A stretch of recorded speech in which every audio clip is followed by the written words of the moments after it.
Dalam kitab Yesaya, bagian terakhir dari pasal 14 berbicara tentang Tuhan. Dia akan membangun Sion. Tapi sebelum membahas hal itu, dia memprediksi kehancuran sebuah bangsa bernama Filistin. Mari kita baca. Ada wahyu berikut. Wahyu ini tentang Filistin. Filistin seluruh bumi. Janganlah gembira saat pukulan yang mematahkanmu datang. Karena dari akar ular muncul ular berbisa.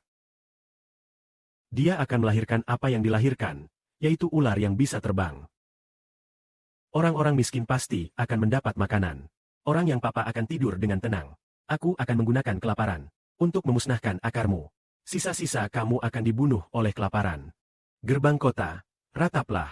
Kota-kota harus berseru, Filistin seluruh bumi, karena berdirilah jauh, berdirilah jauh. Karena ada asap datang dari utara. Dalam pasukan kapalnya, tidak ada yang melarikan diri. Bagaimana aku harus menjawab utusan bangsa asing itu?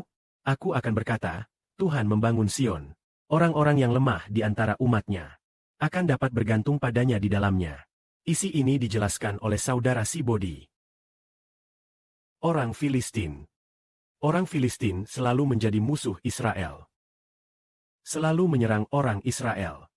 Namun Tuhan pernah menggunakan raja bangsa lain untuk menyerang Filistin. Kemudian raja bangsa lain itu juga meninggal.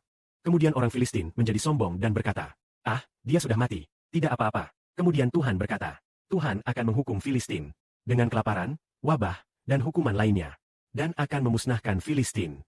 Dan yang tersisa akan dibunuh oleh kelaparan. Mengapa demikian? Karena Tuhan akan membangun Sion. Dia menunjukkan bahwa orang akan bergantung pada Tuhan. Artinya, kenapa Tuhan menghancurkan negara ini? Sebenarnya Tuhan tidak hanya menghancurkan Filistin. Dia menghancurkan semua negara yang memusuhi Israel. Kenapa? Karena Tuhan hanya mengizinkan satu negara untuk ada, yaitu kerajaan Israel yang milik Yehuda.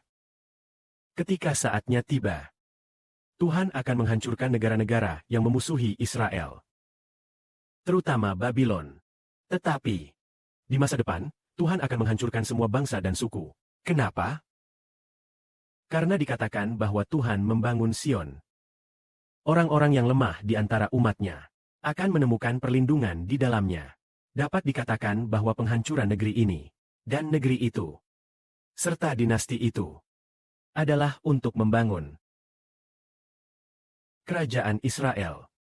Untuk memastikan Yerusalem surgawi yang milik Yehuda bertahan. Di masa depan saat ada kekacauan antar bangsa, ketika dunia gelap, Tuhan sedang menghilangkan satu persatu negeri.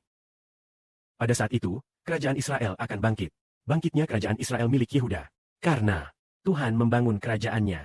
Ketika Tuhan membangun kerajaannya, saat membangun kerajaan itu, Dia akan menghancurkan semua bangsa dan suku. Karena Tuhan adalah Tuhan langit, Tuhan segala negeri. Hanya dengan kekuasaan Tuhanlah dapat dibangun negeri Filistin maupun negeri-negeri lain yang memusuhi Tuhan. Mereka adalah musuh Tuhan. Maka Tuhan pasti akan menghancurkan mereka. Amin.